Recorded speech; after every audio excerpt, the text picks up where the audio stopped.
금초대 교회다. 금초대다. 이제 금초대라는 것은 뒤에 말씀하고 있는 것처럼 교회를 의미하고 있는 겁니다. 일곱 금초대는 교회를 의미하고 있고, 이제 그것을 일곱 금초대 교회다. 이제 우리가 이렇게 이름을 하고 있는데, 금초대 교회는 정금 같은 진리의 말씀이 있는 곳이어야 금초대 교회예요. 그럼 정금 같은 진리의 말씀은 뭐냐? 그것은 하늘나라에서 금연료관 쓰는 길, 금연료관을 쓰는 영광의 자리에 이르는 길을 말씀을 통해서 깨닫는 곳이어야만 돼요. 그러니까 아무나 금초대 교회라고 할 수가 없는 거예요. 이 금초대 교회라는 그 특징은 뭐냐? 또 하나님께서 말씀하시는 금초대 교회라는 것은 뭘 말하느냐? 그것은 장차 하늘나라에서 정금연료관을 쓰는 영광의 자리로 인도하시는 말씀이 있는 곳이어야만 되는 거예요. 그게 금초대 교회예요. 그러니까 진리는 진리되 아주 정금 같은 진리의 말씀이어야만 되는 것이고, 또 보좌 앞에 수정 같은 유리바다가 있고 그곳에는 점과 흠이 없어야 그 자리에 설 수 있는 것이고, 그처럼 점과 흠이 없는 진리의 말씀이어야만 되는 거예요. 그런데 이제 우리들에게 주신 하나님의 말씀이 바로 환난을 통해서 예수의 증거와 하나님의 말씀에 인하여 목배임 받는 자들이 그와 같은 금연료관을 쓰는 영광에 이르게 되어질 것을 성경을 통해서 우리에게 말씀을 주셨어요. 그러니까 그 말씀을 믿음으로 끝까지 남은 자가 되어지면 반드시, 물론 환난날에 큰 고난과 순교라는 엄청난 고통을 겪게 되어지지만, 그러나 그 이후에는 금연료관을 쓸 뿐 아니라 새 예루살렘 성의 영광이요 그리스도와 함께한 후사의 영광을 세세토록 누리는 자로 영원히 남게 되어질 것을 말씀하고 있는 거예요. 그러면은 이와 같은 정금연료관을 쓰는 정금 같은 진리의 말씀이 있는데, 이제 문제는 뭐냐면 이것도 노상 듣다 보니까 이제는 늘 그 말씀이 그 말씀 같고, 이제는 알고 있다, 이제 이렇게 생각이 되어지고 이제 타성에 젖어 들어간다 이겁니다. 이게 육체를 입고 있는 자의 한계예요. 그거는 부정할 수가 없어요. 여러분들도 그건 절대 부정할 수가 없는 거예요. 그러니까 시간이 지나고 들어보면은 이제는 알 것도 같고, 또는 나는 어느 정도 믿음에 선 것도 같고, 그러니까 슬금슬금 타성해졌고 나태해지고, 그리고 이제 무덤덤해지는 겁니다. 이제 말씀을 들어도 크게 은혜가 되지 못하는 거예요. 처음에 들을 때는 그냥 어떻게 성경이 이렇게 해석이 되어질 수가 있는 거구나, 이게 하나님의 온전하신 뜻이로구나 하면서 그냥 자다가도 벌떡 일어나서 하나님께 감사를 드리고 찬양을 드리도록 하다가, 이제는 시간이 지나고 또 세월이 지나고 이제 늘 듣는 말씀이, 우리 교회에서 늘 듣는 말씀이 그렇죠. 첫째 부활의 영광이고, 그리고 요한계시록이나 다니엘서나 마지막 때의 말씀에 대해서 중점을 두고 가르치고 있으니까 늘 듣는 말씀이 다 맥이 그렇고, 시편을 봐도 그러하고 마태복음을 봐도 그러하고 스가랴서를 봐도 그러하고, 또는 시편을 어디를 다른데 창세기를 봐도 역시 마찬가지고, 말씀의 초점이 다 거기에 맞추어져 있으니까 그러하구나 하고서는 점점 감각이 무뎌진다 이겁니다. 이게 문제가 심각한 거예요. 그러니까 하나님께서 어떻게 연단을 하시는 거예요. 그러지 아니하고 늘 마음을 새롭게 하고 기쁨이 충만할 수 있도록 하나님께서 연단하시는데, 그 연단의 과정이 무엇인지를 잘 모르는 거예요. 그렇게 엎어져도 이게 무엇을 의미하는지를 깨닫지를 못하고 있다 이겁니다. 그리고는 자꾸 그러한 길로 한 발자국씩 자기도 모르는 사이에 가게 되어지고 있는 것이 오늘날 현실인 거예요. 그러니까 늘 죽임당한 어린 양의 생명책이 빨리 농명이 돼야 되는데, 이 죽임당한 어린 양의 생명책이 일단 농명이 돼야 환난날에 한때 두때 반때를 거쳐서 그나마 순교하여 금연료관을 쓰는 자리에 있게 되어지는 것이죠. 그런데 죽임당한 어린 양의 생명책이 농명되었는지 안 되었는지 본인도 잘 모르는 거예요. 깨닫지도 못하는 것이고, 그리고는 시간이 지나니까 무덤덤 또 무감각 이렇게 해지면서 그냥 일상처럼 듣다 보니 이게 심각해진다 이겁니다. 사도 바울은 빌립보서 3장 13절 이하에 뭐라고 말씀하셨어요? 내가 잡은 것으로 여기지 아니하고 이제까지 한 일은 뒤로 넘겨버리고 지금도 나는 그 표대를 향하여 달려가고 있다. 이 사도 바울이 순교하기 직전에 쓴 편지예요. 서신서거든요. 물론 성령으로 감동해서 하나님의 말씀이죠. 그런데 사도 바울의 신앙의 자세가 어떠하다는 거예요? 그 사도 바울도 나는 지금까지 잡은 것으로 여기지 아니한다 이겁니다. 섰다고 생각하지를 못하겠다 이 뜻이에요. 왜요? 그건 육체를 갖고 있는 누구나 느끼는 감정이에요. 만약에 여러분들은 혹시라도 나는 이제 섰다고 생각한다 그러면 그건 교만이요 마귀의 자식입니다. 그건 성령으로 가르쳐 주시고 깨닫게 하시는 역사가 절대 아니에요. 잘 들으셔야 돼요. 나는 순교자의 영광을 나는 알고 있고 그 믿음에 섰다라고 스스로 자만하고 있다면 큰 착각이다 이겁니다. 그건 마귀가 주는 생각이요. 그건 귀신의 종으로서 지금 귀신한테 붙잡혀서 살고 있는데 본인은 깨닫지를 못하는 거예요. 그건 사람의 생각으로 가득 차 있는 자이다 이겁니다. 사도 바울도 이러는데 아니 사도 바울보다 더 낫습니까? 그런 자가 있습니까? 없죠. 그러면 우리는 겸손하게 하나님 앞에서 지금도 나는 그 표대를 향하여 달려가고 있다는 바울의 고백이 나의 고백이고 그렇게 하나님 앞에 겸손하고 어린 양으로 그 낮은 자리에 서서 하나님을 향하여 달려가는 자가 되어야지 그게 하나님 앞에 합당한 믿음의 자리에 선 것이죠. 주의 종도 부단히 자기를 복종시키며 달려가는데 아니 성도가 아니 나는 섰다고 나는 다 됐다고 이따위로 생각하고 앉아있다면 이거는 대단한 교만이요. 그건 은혜에서 끊어진 자가 아닌지 몰라요. 심각한 문제인 겁니다. 우리가 매주 예배를 드려요. 뭐 새벽 기도도 드리고 3일밤 예배도 드리고 그러죠.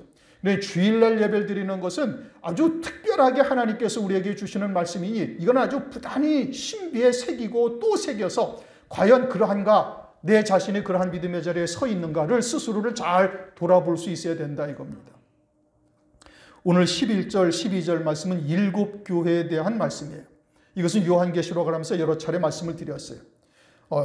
가로되 너 보는 것을 책에 써서 에베소, 서머나, 버가모, 두아디라, 사데, 필라델비아, 라오디게아 7교회에 보내라 하시기로 몸을 돌이켜 나더러 말한 음성을 알아보려고 돌이킬 때에 7 금초대를 보았는데 이제 주님의 음성을 사도 요한이 듣고 몸을 딱 돌이켜 보니까 이제 음성은 뭐예요? 이제 에베소로부터 라오디게아 교회까지 7교회를 말씀하시는데 거기에 편지를 써서 보내라면서 내가 돌아보니까 어떤 모습이 보여요? 7 금초대가 보였다 이겁니다. 그러니까 7교회가 이 7곳에 보내는 편지의 교회가 어디라는 건 7 금초대라고 지금 말씀하고 있는 거예요. 그런데 이제 여기에 대한 해석이 세상에서 이제 이 주석을 달아놓거나 또는 요한계시록을 해석을 하는 곳들이 의견이 분분합니다. 이 7 금초대 교회가 무엇인지 이 에베소로부터 라오디게아의 교회까지 7교회가 뭘 의미하는지가 여기 아주 의견이 분분하다 이겁니다. 이제 어떤 의견이 있느냐면 이것은 온 세상에 있는 모든 교회를 7교회로 이렇게 구분을 해서 모든 교회가 여기에 해당된다. 에베소 교회에 해당되어지는 자, 서머나 교회 또는 뭐 사대 교회, 라오디게아 교회 여기에 각각 해당되어지는 교회들이 전 세계에 있는 교회들을 이렇게 구분할 수가 있다. 이렇게 주장하는 주장이 있고요. 또 하나는 초대교회로부터 종말의 때까지를 7시대로 나누어서 초대교회는 에베소 교회, 그 다음에 교회는 서머나 교회 또는 버가모 교회, 사대 교회, 빌라델비아 교회, 라오디게아 교회 이렇게 종말의 때까지를 7시대로 구분해서 나누어져 이렇게 말씀하시는 것이다. 이렇게 이야기를 하는 것이 대부분이다 이겁니다. 이거는 요한계시록 하면서 제가 말씀을 드렸어요. 그와 같은 해석은 잘못된 해석이다라고 말씀을 드렸어요. 어떻게 나누고 있다고요? 시대로 구분해서 나누고 있거나 아니면은 지금 오늘날의 모든 교회를 7교회의 유형으로 신앙의 유형을 이렇게 나누어서 이렇게 구별하고 있다 이겁니다. 그런데 그것은 어떻게 된다고요? 잘못된 거다 이겁니다. 그래서 왜 잘못되었는가를 정확하게 알아야 되는 거예요. 말씀을 통해서 그것을 정확하게 깨달아야 그러한 미혹의 역사에 흔들리질 아니하고 이 말씀의 하나님의 참된 뜻이 무엇인지를 알 수가 있다 이 뜻인 겁니다. 이 에베소 교회로 시작해서 라오디게아 교회까지는 서기 약 1세기경 그러니까 예수님이 부활 승천하신 후 사도들에 의해서 교회가 세워지는데 사도 바울이 이방인의 사도로서 보내심을 받아요. 그래가지고 사도 바울은 유대나 또는 예루살렘이나 유대에서 활동하지 아니하고 어디로 가요?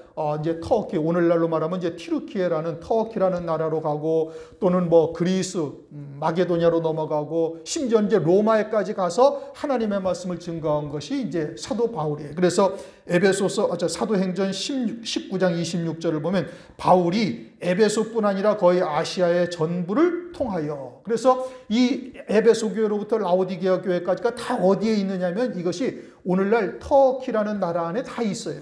에베소 지역에 에페시아라고 그러죠.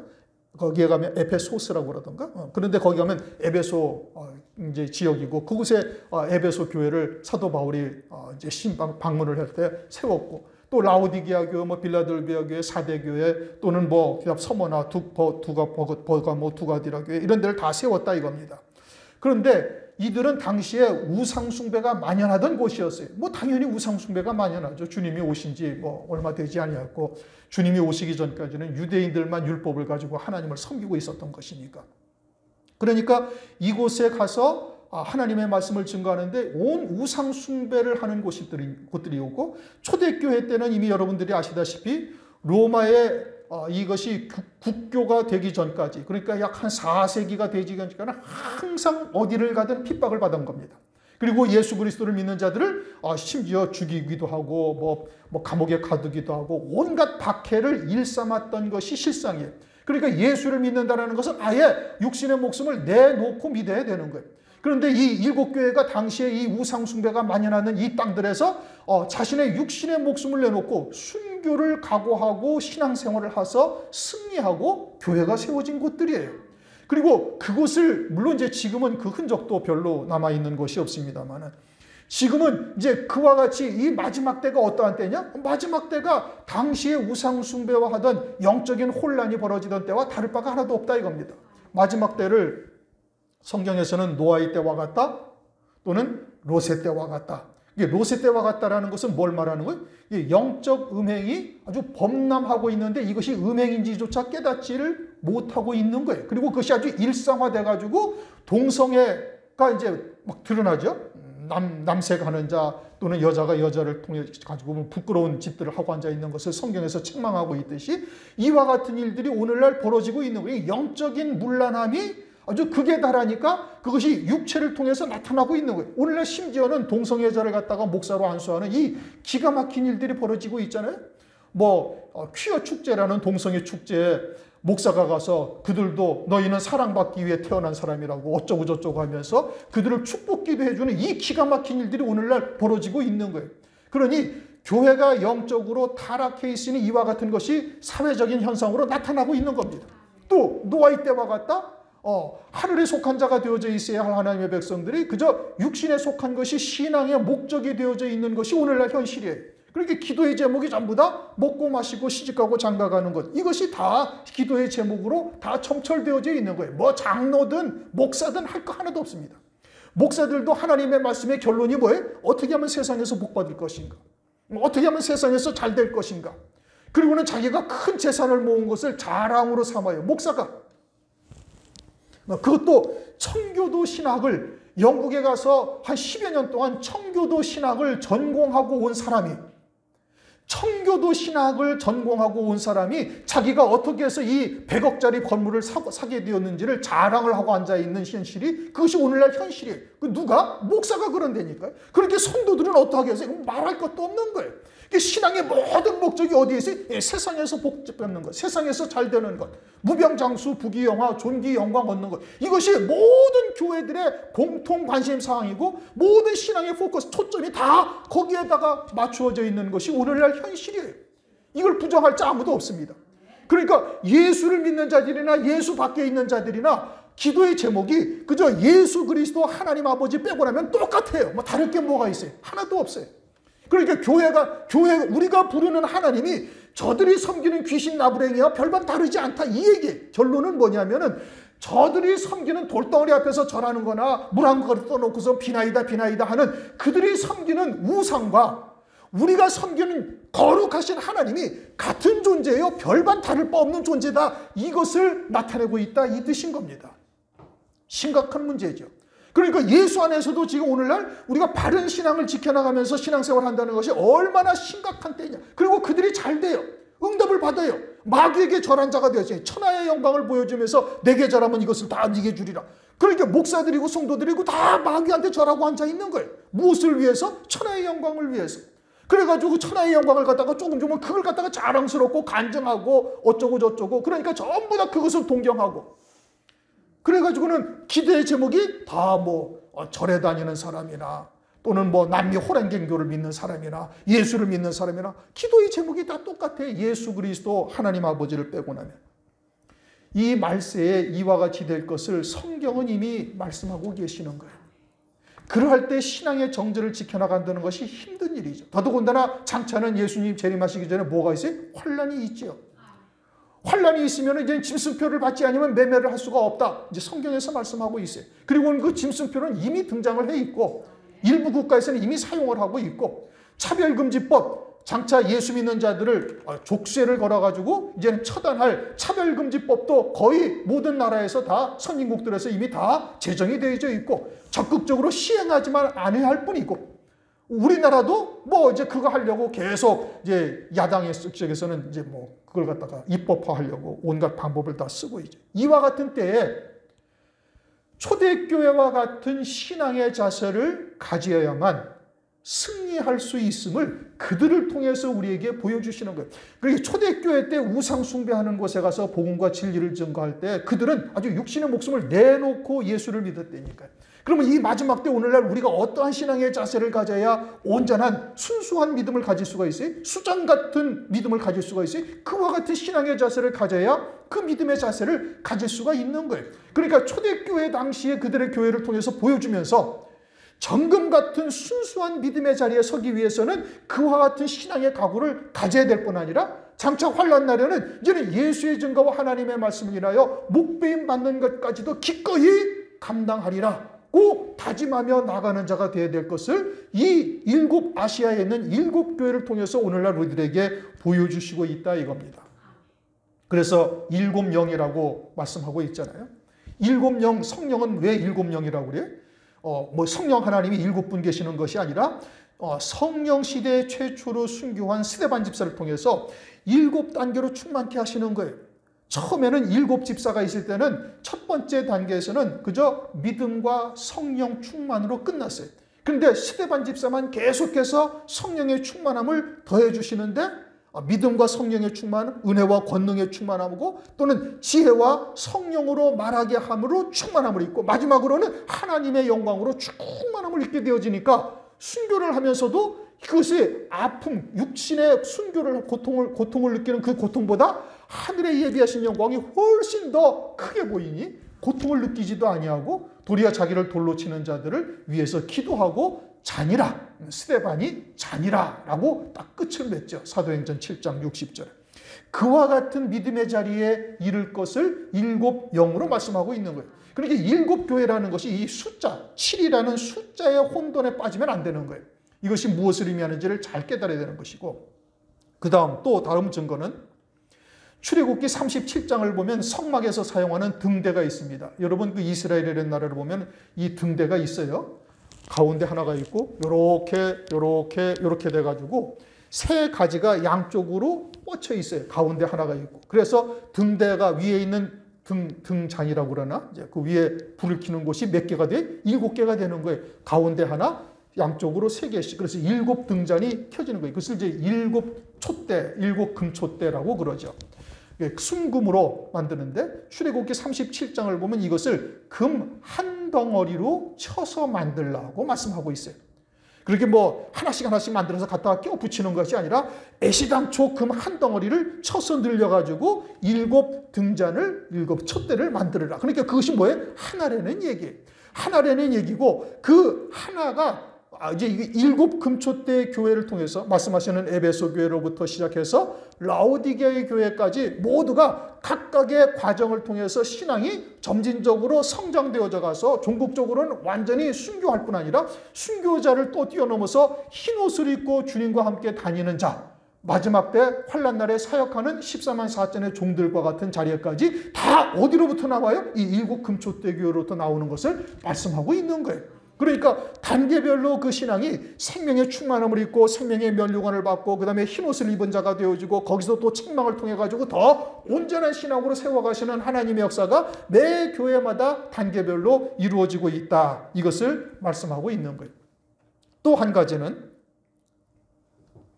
성경, 즉 일곱 금초대 교회 안에서 그 일곱 금초대 교회에게 하신 말씀을 통해서 이것이 그와 같이 시대별로 나누어지는 것이라거나 또는 온 세상에 있는 교회가 각각 이렇게 어느 교회의 유형이든지 영적인 신앙의 유형을 따라서 여기에 속하고 저기에 속한다는 것이 아니라는 증거가 뭐가 있는 용관이 이제는 이제 2장 3장에서 말씀을 하고 있죠. 계시록 2장 22절을 보면 볼지어다 내가 그를 침상에 던질 터이요 그로 더불어 가늠하는 여자들도 만일 그 행위를 회개치 아니하면 큰 환난 가운데 던지고 만약에 은혜 시대에 이와 같이 침상에 던진다 가늠하는 자들을 회개하지 않으면 환난 가운데 던진다 큰 환난 가운데 던진다 은혜 시대에는 큰 환난이라고 말씀하지 않아요. 큰 환난이라는 것은 적그리스도의 7년 환난을 의미하시는 것이고 은혜 시대에 이와 같이 음행하는 자들은 갖다가 회개하지 않으면 어떻게 연단, 고난, 쇠풀무와 같은 연단의 과정을 거치게 하시는 것이죠. 이와 같이 큰 환난이라는 표현을 쓰지 않는다 이겁니다. 그러니까 큰 환난, 두아디라 교회에 말씀하신 것인데 이것은 적그리스도의 환난이다 이겁니다.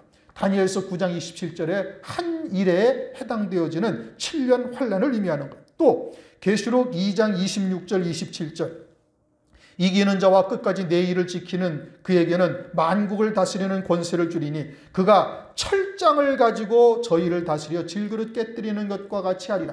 은혜 시대에는 철장 권세를 절대 주지 않습니다. 철장 권세는 어디에 있어요? 계시록 11장에 그리고 계시록 2장 27절에 철장 권세를 말씀하고 있어요. 이것은 환난의 때에 주어지는 권세예요. 주님이 재림하실 때 그에게 붙은 자들에게도 이 철장 권세가 주어지죠. 그러니까 철장 권세는 환난 날에 주어지는 권세이니 이것은 은혜 시대에 해당되어지는 교회들이 아니다 이겁니다. 또 계시록 3장 1절 사대교회의 사자에게 편지하기를 하나님의 7영과 7별을 가진 이가 가라사대 7영은 어디에서만 말씀하셔요? 요한계시록. 그런데 요한계시록은 어디에 초점을 주고 말씀하고 있는 거예요? 주의 재림이죠. 다른 것이 없어요.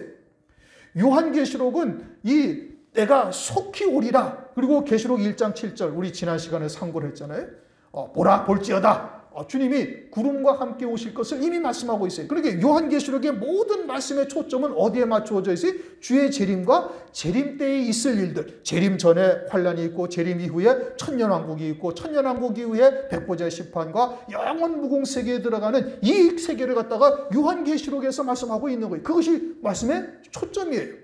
그러니까 이 철장 권세 또는 7영 이와 같은 것은 환난 전에 있을 하나님의 백성들에게 택한 백성들을 온전케 하시는 하나님의 역사로 말씀하시는 것이지 은혜 시대에 말씀하는 것이 아니다 이겁니다. 또 계시록 3장 10절 네가 나의 인내의 말씀을 지켰은즉 내가 또한 너를 지키어 시험의 때를 면하게 하리니 이는 장차 온 세상이 임하여 땅에 거하는 자들을 시험할 때라. 온 세상에 땅에 거하는 자를 시험하는 때 이것은 환난의 때이지 이것은 은혜 시대에 말씀하시는 것이 아니다 이겁니다. 이와 같은 말씀을 통해서 7 금초대 교회가 이것이 지금 시대를 구분해서 초대교회로부터 종말의 때 교회를 나누는 말씀이다. 아니다 이겁니다. 또 지금 온 세상에 있는 모든 교회가 에베소 교회로부터 라오디게아 교회까지 각각 영적인 신앙의 유형에 따라 이렇게 구분할 수 있다. 아니다 이겁니다. 왜 또 아니냐? 환난 날에는 해를 입은 여자와 음녀로 나뉘어질 것을 요한계시록에서 말씀하고 있죠. 이 세상에 있는 모든 교회는 해를 입은 여자이든지 아니면은 음녀교회이든지 딱 둘로 완전히 딱 갈려져요. 그리고 대부분의 교회는 어디에 속해? 음녀교회에 속해. 그러니까 인자가 올 때 세상에서 믿음을 보겠느냐? 노아의 때와 같다? 롯의 때와 같다? 구원받을 만한, 다시 말하면 재림하실 그리스도를 신부로 맞이할 만한 신앙을 가진 자들이 극히 적다라는 얘기인 겁니다. 교회는 수없이 많아요. 이 세상의 모든 그리스도인들이 10억이니 7억이니 그 이상이니 어쩌고 저쩌고 하는데 수도 없이 많아요. 지금 온 세상에 하나님 이 인구가 얼마예요? 거의 80억이 된다고 그러죠. 그 가운데 10억이 이제 넘는다고 얘기를 합니다. 크리스찬들이.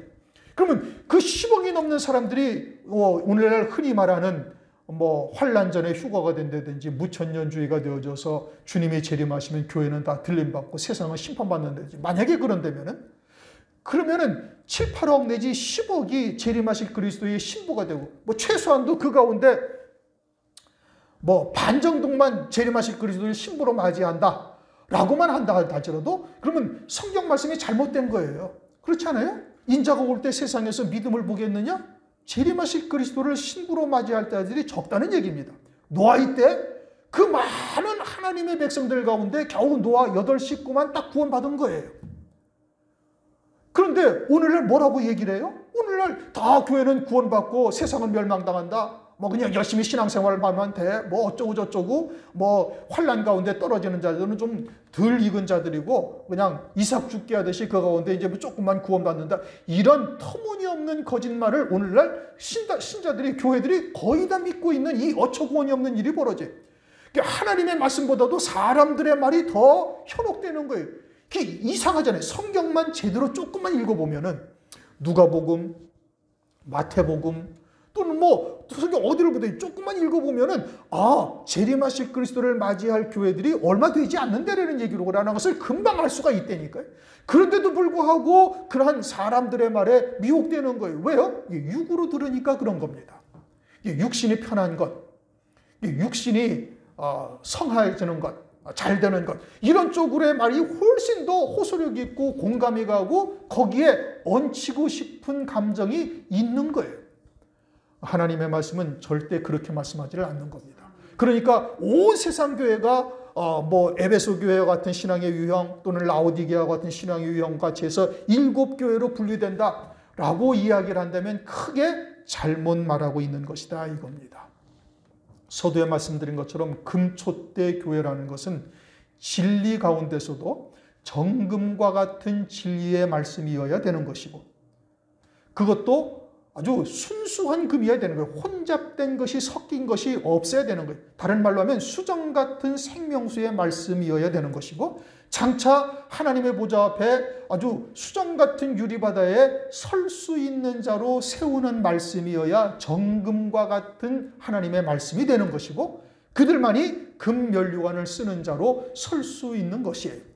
그에 이르는 말씀이어야 되는 거예요. 그러니까 스가랴서 4장에서 금기름을 흘려내는 두 감람나무에 대해서 4장에서 말씀하고 있잖아요. 그런데 계시록 11장, 뭐 4장까지 스가랴서는 뭘 갈 거 없고 계시록 11장을 가서 보십시다. 계시록 11장 4절.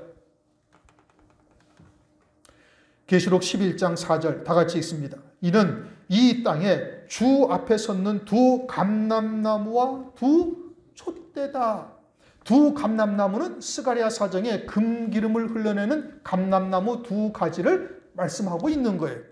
그러니까 이 두 증인이 계시록 11장은 누구에 대해서 말하고 있죠? 두 증인을 말하고 있는 거예요. 두 증인은 10장에 있는 펴놓인 작은 책을 사도 요한같이 먹은 거예요.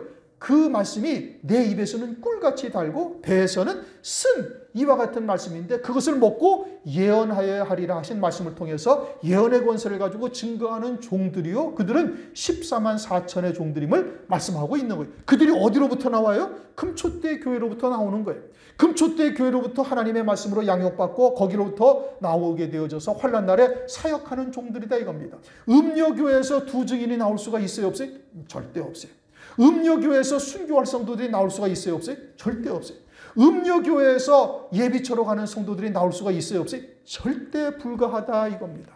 반드시 예비처로 가는 성도와 두 증인과 그리고 순교하여 금면류관을 쓰는 성도들은 어디를 통해서만 나와요? 금초대 교회를 통해서만 나와요. 그것도 에베소 교회로부터 라오디게아까지 그 신앙의 단계를 거치며 성숙되어져서 흰옷 입은 자의 그와 같은 말씀과까지 다 듣고 믿음으로 받은 자들에 의해서 금초대 교회를 통해서만 나오게 되어짐을 말씀하고 있다 이 뜻인 겁니다.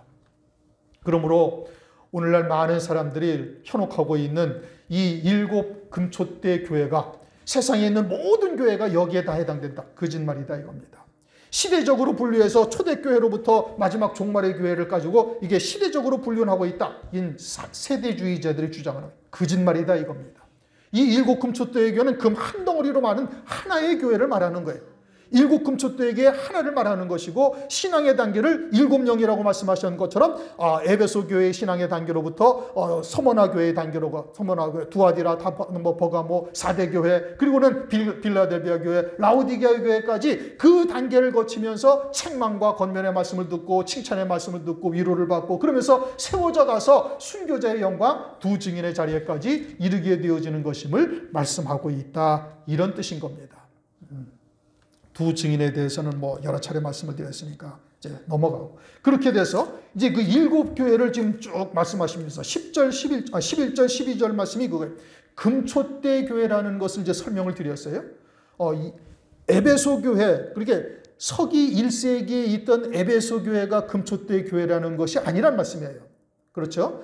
금촛대 교회는 종말의 때에 환난 직전에 이와 같은 정금과 같은 진리의 말씀으로 세움받은 교회가 금촛대 교회인 것이고, 그러면 왜 에베소, 서머나 버가모를 이야기를 했는가? 그것은 초대교회에 그들이 아주 육신의 목숨을 내걸고 신앙의 정절을 지키며 복음과 진리의 말씀을 지켰던 것을 보고서 마지막 때에도 그와 같은 신앙의 자세가 있어야 될 것을 그들을 통해서 비유로 말씀하는 것이지, 초대교회 당시에 그들을 말씀하고 있는 것이 아니다라는 것입니다. 그 다음 이제 20절.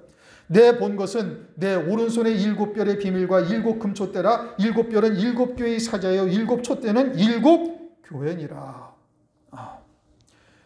일곱 별은 일곱 교회의 사자고, 일곱 촛대는 일곱 교회다. 일곱 금촛대는 일곱 교회다. 그렇게 말씀을 하고 있어요. 그것을 뭘로 붙들고 계시다고요? 주님이 오른손으로 붙들고 계시다. 에베소서 이제 2장 1절 보면 에베소 교회에 편지하는데, 에베소 교회의 사자에게 편지하기를 오른손에 일곱 별을 붙잡고 일곱 금촛대 교회 솥대 사이를 다니시는 이가 가라사대. 그러니까 일곱 별과 일곱 금촛대의 관계가 어떠하다, 그리고 일곱 별의 그런 일곱 별과 주님과의 관계가 어떠하다, 이걸 아주 단적으로 설명하고 있는 것이죠. 그러면 주님이 오른손으로 붙잡고 계신다, 그냥 주님의 손이라고만 해도 되는데 오른손으로 붙잡고 계시다라는 것이 무엇을 말하는가? 그것은 이사야서 41장 10절. 두려워 말라, 내가 너와 함께함이니라. 놀라지 말라, 나는 내 하나님이 됨이니라. 내가 너를 굳세게 하리라. 참으로 너를 도와주리라. 참으로 나의 의로운 오른손으로 너를 붙들리라. 이사야 선지자에게 주님이 하신 말씀이죠. 나의 오른손으로, 의로운 오른손으로 너를 붙들리라, 이 뜻인 겁니다. 그와 같이 일곱 금촛대 교회의 사자를, 일곱 별을 의로운 오른손으로 붙들고 계시는 거예요. 그럼 주님이 딱 붙들고 계시는데, 붙들고 계시는 손이 어떤 손이라고요? 오른손이다. 오른손은 어떤 손이? 의의 오른손인 거예요. 하나님의 의로 온전히 입혀고, 또 한 가지는 절대 그 어떠한 세상의 피조물도 주님의 오른손에 붙잡힌 일곱 사자, 일곱 별을 갖다가 빼앗아서 실족할 수가 있어요, 없어요? 실족시킬 수가 있어요, 없어요? 절대 없다, 이겁니다. 이제 여러분들이 혹시 이제 그러면 주의 종은 완전한 자냐? 아니에요. 주의 종도 완전한 자가 아니에요. 그러니까 주의 종도 때로는 실수도 해요. 노아가 하나님 앞에 의로운 자다, 당세에 완전한 자라 그러는데 노아가 실수해요, 안 해요? 실수하죠. 그러니까 완전한 자다, 의인이다라는 성경적 표현은 무엇을 말하는 거예요? 노아가 모든 삶을 방주를 짓는 일에 전심전력으로 달려가는 거예요. 하나님의 뜻이 자기에게 최고의 우선인 거예요. 자기의 육신의 목숨보다도 더 귀한 거예요. 그것을 하나님이 보시기에는 어떻게? 의롭다, 완전하다라고 하나님께서는 인정을 하시는 거예요. 그것을 어떤 윤리 도덕적 관념에서 또는 어떤 세상의 이치와 같은 이성적인 판단에서 완전하다, 의롭다라고 판단하시면 그건 성경적 판단이 아니에요. 성경적 관점은 뭐가 완전한 거예요? 하나님의 뜻으로만 딱 살고 있는 거예요. 그것이 자기의 생명보다 더 중하고 그것이 자기의 모든 것이 되어져 살고 있음을 하나님께서는 그것을 보고서 완전하다, 의롭다라고 딱 인정을 하시는 거예요. 그러면 그러한 자가 비록 사망의 음침한 골짜기로 넘어져서 헤어나고 할지라도 주의 지팡이와 막대기로 그를 안위하시는 역사를 하나님께서 이루셔서 하나님의 의의 오른손으로 붙들어서 반드시 그 의로운 자리까지 하나님께서 전능하신 하나님이요 지존자인 하나님께서 앉히시는 다스시겠다 이 뜻인 겁니다. 이게 오른손으로 붙들고 계시다라는 거예요. 그거는 뒤에 해를 입은 여자를 통해서도 말씀하고 있는 거예요. 말씀드린 것처럼 장차 교회는 해를 입은 여자와 음녀교회로 완전히 나뉘어져요. 이미 우리가 요한계시록 12장에서도 말씀하고 있잖아요. 큰 붉은 영이 꼬리로 하늘의 별 3분의 1을 끌어다가 땅으로 던지더라. 또 요한계시록 8장을 보면은 셋째 나팔을 불 때 하늘의 별 3분의 1이 떨어지고 바다에 떨어지고 큰 별이 떨어지죠. 큰 별이 떨어져서 물샘에 떨어져 가지고 그 물이 쑥물이 된다. 그래서 그 물을 먹는 자마다 다 죽는다. 이와 같이 하늘의 별들이 떨어진다라는 것은 주의 종들의 타락을 말하는 겁니다. 땅에 던진다? 땅에 속한 자가 된다 이겁니다. 이미 땅에 속한 자들로 지금 범람하고 있는 것이죠. 그들이 증거하는 말씀이 다 하나님의 말씀을 가지고 증거하는데 어떤 분은 예화도 안 들어요. 예화도 안 들고 하나님의 말씀에서 말씀으로 이어져요. 그렇게 말씀으로 해석을 하죠. 그런데 결론은 뭐냐면 어떻게 하면 세상에서 복받는 자가 될 것인가? 우리가 어떻게 하면 우리에게 당면한 이 큰 고난 또는 어려움 이것을 어떻게 하면 극복할 것인가?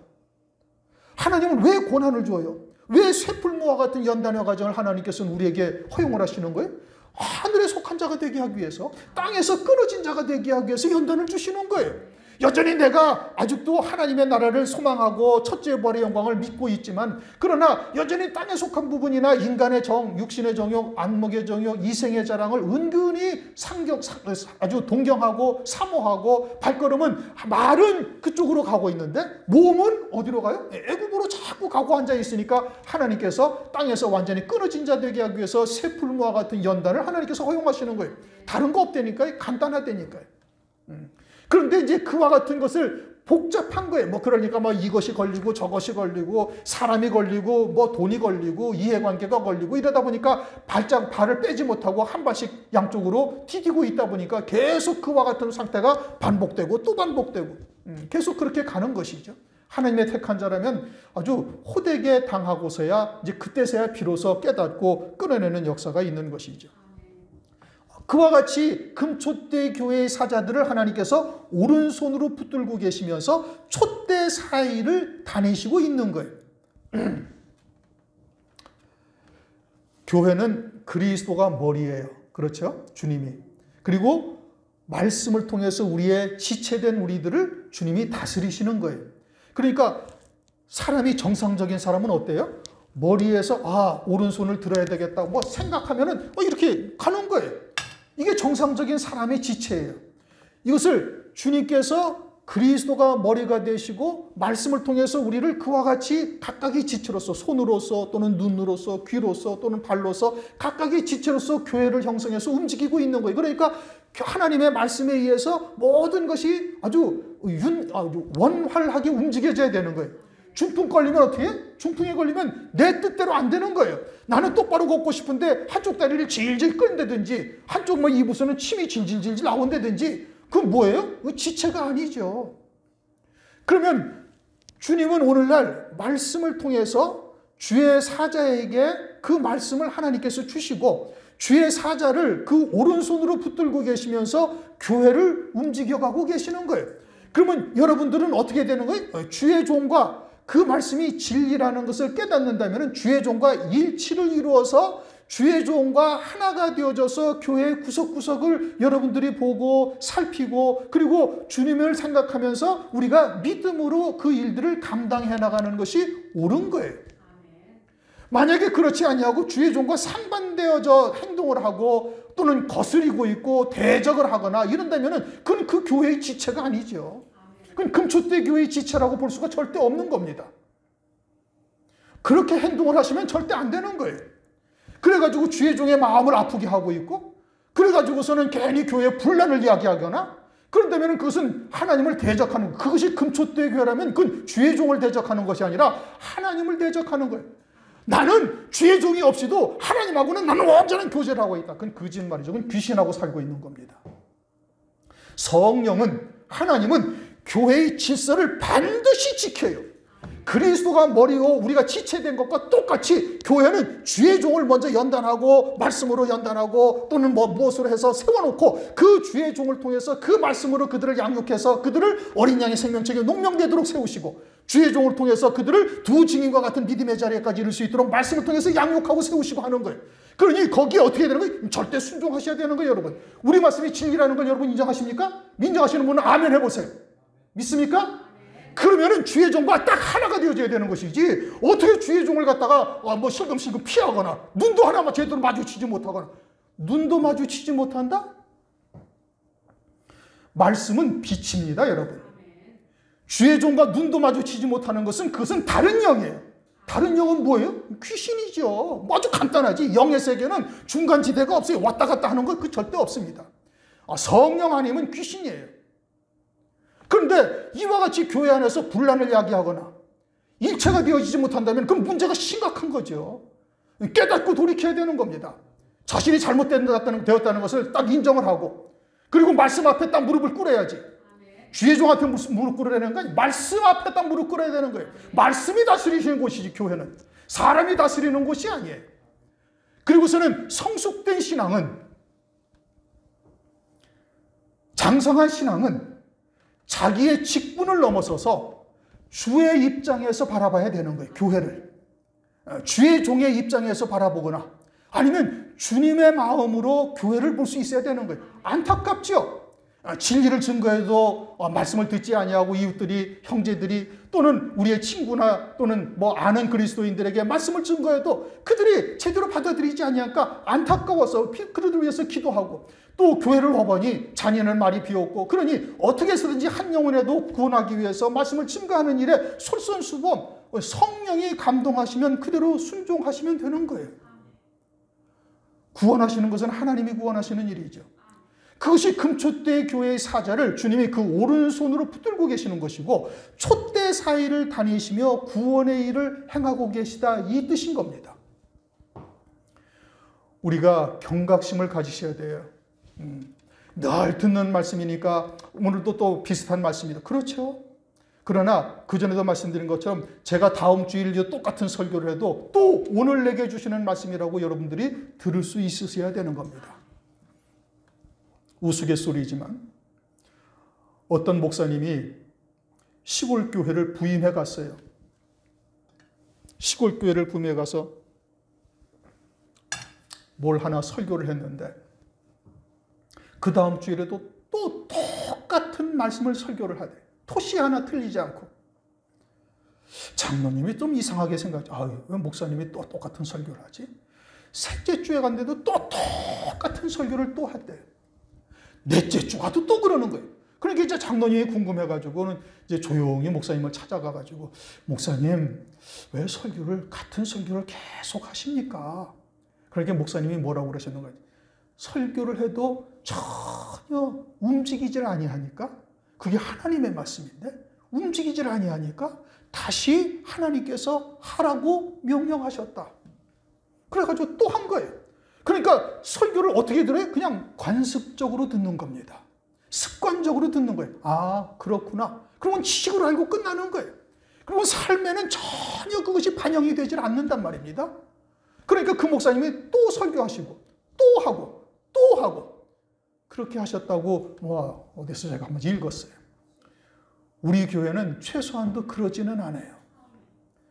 그래도 여러분들이 설령 그렇게 설교한다 할지라도 그 말씀을 오늘 내게 주시는 말씀이다 라고 들을 수 있어야 되는 겁니다.